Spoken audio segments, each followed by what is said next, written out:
ได้มาพบคนงามซื้อสาวแดโอสาวแดบ้านนาตาบานได้พบน้องคืนนั้นสุขสำราญพบในงานผ้าป่า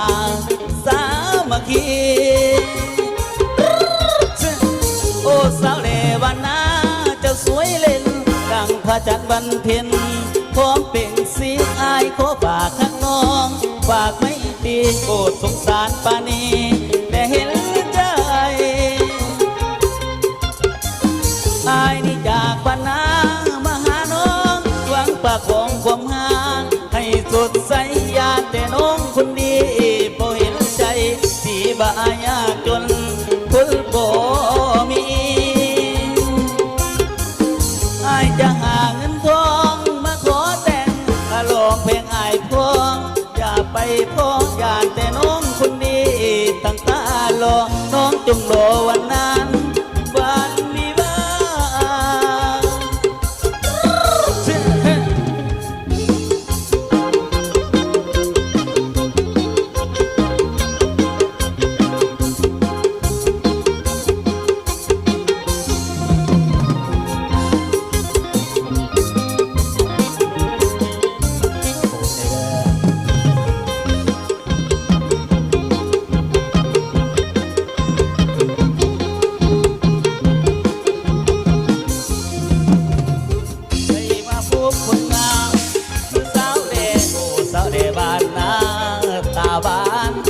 คือน้องคืนนั้น